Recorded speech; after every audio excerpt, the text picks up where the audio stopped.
இந்த போட்டோல இருக்கிற ஆளு எதை வாடகைக்கு விட்டு கிட்டத்தட்ட 70 லட்சம் ரூபாய் சம்பாதிக்கிறாரு அப்படின்னு சொன்னா உங்களுக்கு ரொம்ப ஆச்சரியமா இருக்கும். நிறைய பேரு இவர் சும்மா இருந்து இவ்வளவு சம்பாதிச்சிருக்காரு அப்படின்னு சொல்லுவாங்க. ஆனா என்ன பொறுத்த வரைக்கும் இவர் சும்மாலாம் இல்ல, முக்கியமான ஒரு விஷயத்த செஞ்சிருக்காரு. அந்த ஒண்ணுதான் எந்த ஒரு தொழிலுக்கும் தேவையான ஒண்ணு. அப்படி இவர் என்ன செஞ்சாரு அப்படிங்கறத வாங்க பார்க்கலாம். அவர் என்ன செஞ்சாரு அப்படிங்கறது உங்களுக்கு புரியணும் அப்படின்னா அவர் வாழ்ற ஜப்பான் நாட்டை பத்தி முக்கியமான ஒரு விஷயத்த நீங்க தெரிஞ்சுக்கணும். ஜப்பானை பொறுத்த வரைக்கும் அங்க உள்ள மக்கள் வேலை வேலை அப்படின்னு ஓடிக்கிட்டே இருப்பாங்களாம். அதனால சமூக உறவுகளை வளர்த்துக்கவோ குடும்பத்தோட நேரம் செலவு பண்ணவோ இந்த வேலையே அவங்களுக்கு ஒரு தடையா இருக்கு. இது போக கிராமத்துல இருந்து மக்கள் வேலைக்காக டோக்கியோ மாதிரியான பெரும் நகரங்களுக்கு இடம்பெயர்ந்து போயிடுறாங்களாம். அதுவும் அவங்களுடைய குடும்ப உறவுகள் அருந்து போறதுக்கு ஒரு காரணமா இருக்கு. இதனால ஜப்பான்ல உள்ள இளைஞர்கள் வயதானவர்கள் அப்படின்னு நிறைய பேரு தனிமையில வாடுறாங்களாம். இந்த காரணத்தால தற்கொலை எண்ணிக்கையும் அதிகமாகுது அப்படின்னு சொல்றாங்க. அதுக்காக ஜப்பான்ல இந்த தனிமையை ஹேண்டில் பண்றதுக்குன்னு மினிஸ்ட்ரி ஆஃப் லோன்லினஸ் அப்படின்னு ஒன்னு உருவாக்கி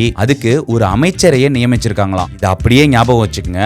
இப்ப நம்ம அந்த மெயின் மேட்டருக்கு வருவோம். இவர் பேரு சோஜி மோரிமோட்டோ. இவரு ஜப்பான்ல வாழ்ற ஒரு நபர். அங்க உள்ள ஒசாகா பல்கலைக்கழகத்துல இயற்பியல்ல முதுகலை பட்டம் வாங்கியிருக்காரு. படிப்பு முடிச்சதுக்கு அப்புறம் வேலை தேடி போய் பல கம்பெனிகள்ல வேலையும் பார்த்திருக்காரு. இவர் ஒரு மாதிரியான இன்ட்ரோவெர்ட்டான கேரக்டர். அதாவது அதிகம் யார்கிட்டயும் பேச மாட்டாரு. தனக்குன்னு ஒரு வட்டம் போட்டு அதுலயே வாழுவாரு. இதனால இவரால ஒரு குழுவோட சேர்ந்தெல்லாம் வேலை பார்க்க முடியல. மேலதிகாரிகள் கொடுக்கிற வேலையெல்லாம் அவருக்கு செய்யவும் பிடிக்கல. 2018 வரைக்குமே இவருடைய வாழ்க்கை இழுத்துக்க பறிச்சுக்க அப்படின்னு இப்படியே போயிட்டு இருந்திருக்கு. இதுக்கப்புறமா ஒரு கட்டத்துல நீ வேலையே செய்ய மாட்டேங்கிற, இந்த ஆபீஸ்ல நீ இருந்தாலும் ஒண்ணுதான் இல்லனாலும் ஒண்ணுதான் அப்படின்னு சொல்லி இவரை வேலையை விட்டு அனுப்பிடுறாங்க. இது இவருக்கு மனதளவுல பெரிய பாதிப்பை ஏற்படுத்துது. இருந்தாலும் ஒரு விஷயத்தை அவரு சாலிடா யோசிக்கிறாரு. எதுவுமே செய்யாம சும்மா ஒரு இடத்துல இருந்தா சம்பாதிக்க முடியாதா? அப்படி சம்பாதிக்கிறதுக்கு ஒரு வழியை உருவாக்கினா எப்படி இருக்கும் அப்படின்னு யோசிக்கிறப்ப அவருக்கு ஒரு ஐடியா தோணுது. உடனே சோசியல் மீடியாவில், அதாவது அவருடைய ட்விட்டர் பக்கத்துல எதுவுமே செய்யாத நபர் வாடகைக்கு அப்படின்னு ஒரு விளம்பரத்தை போடுறாரு. மோரிமோட்டோவோட இந்த வாடகைக்கு விடுற சேவை ரொம்ப சிம்பிள். வாடிக்கையாளர்கள் அவரை ஒரு குறிப்பிட்ட நேரத்துக்கு வாடகைக்கு எடுக்கலாம். அந்த நேரத்துக்கு அவர் அவங்களுடைய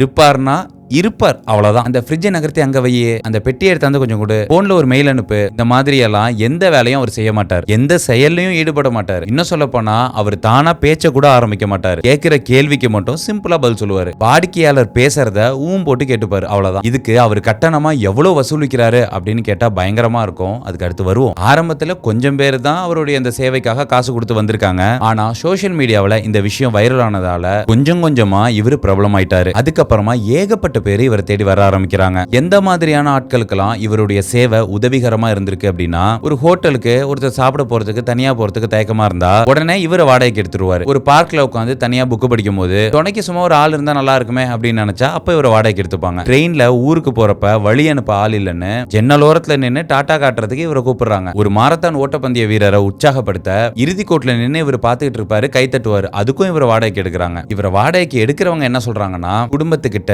நண்பர்கள் கிட்ட பகிர்ந்துக்க முடியாத சில விஷயங்களை பேசுறதுக்கு தான் இவரை முக்கியமா கூப்பிடுறதா சொல்றாங்க. ஏன்னா குடும்பத்துல உள்ளவங்க, ஃப்ரெண்ட்ஸ், இவங்க எல்லாம் நம்ம சொல்ற விஷயங்களை வச்சு நம்மள ஜட்ஜ் பண்ணுவாங்க. 1008 குறை சொல்லுவாங்க, கேள்வி கேட்பாங்க. ஆனா வாடகைக்கு எடுக்கிற இவரை பொறுத்த வரைக்கும் எதுவுமே பேச மாட்டார், போட்டு கேட்டு போயிட்டே இருப்பார்ல, அதனாலதான் அப்படின்னு சொல்லியிருக்காங்க. நிறைய பெண்களுமே இவரை வாடகைக்கு எடுத்திருக்காங்க. ஆனா அந்த மாதிரி விஷயத்துக்குலாம் இவரு நோ சொல்லிடுவாராம். இந்த விஷயத்துல இவரு கிடைச்ச புகழ்ல இவரு rental person who does nothing அப்படின்னு ஒரு புக்கும் எழுதியிருக்காரு. அது மூலமாவும் இவருக்கு பேர், புகழ், பணம்லாம் கிடைச்சிருக்கு. இதோட இவரை மையமா வச்சு ஒரு தொலைக்காட்சி தொடரும் ஜப்பான்ல ஒளிபரப்பாயிருக்கு. சரி, ஒண்ணுமே செய்யாத ஒரு ஆளை எதுக்கு இவ்வளவு மக்கள் வாடகைக்கு எடுத்திருக்காங்க அப்படின்னு கேட்டீங்கன்னா, இதுக்கு தான் நான் ஆரம்பத்திலே ஜப்பானை பத்தி சொன்னேன்ல. அங்க லட்சக்கணக்கான மக்கள் தனிமையில வர்றாங்க. அவங்களுக்கு யாராவது கம்பெனி கொடுத்தா நல்லா இருக்கும் அப்படின்னு நினைக்கிறாங்க. அதே போல சோஜி மோரிமோட்டோ ஒரு விஷயத்தை செஞ்சாருன்னு சொன்னேன்ல, பிசினஸ் பண்றதுக்கு ரொம்ப தேவையான விஷயம். அது என்னன்னா மக்களுடைய தேவையை பூர்த்தி செய்யறது. இங்க மக்களுக்கு இருக்கிற ஒரு தேவையை அவர் கரெக்டா பூர்த்தி செஞ்சாரு. அது அவருக்கு காசா மாறுது. அந்த ஐடியா தான் அவருக்கு ஒர்க் அவுட் ஆயிருக்கு. இவரு தன்னை 2 இருந்து 3 மணி நேரம் வரைக்கும் வாடகைக்கு எடுக்கிறவங்களுக்கு 10,000 யென்ல இருந்து 30,000 யென் வரைக்கும் காசு வாங்குறாராம். இது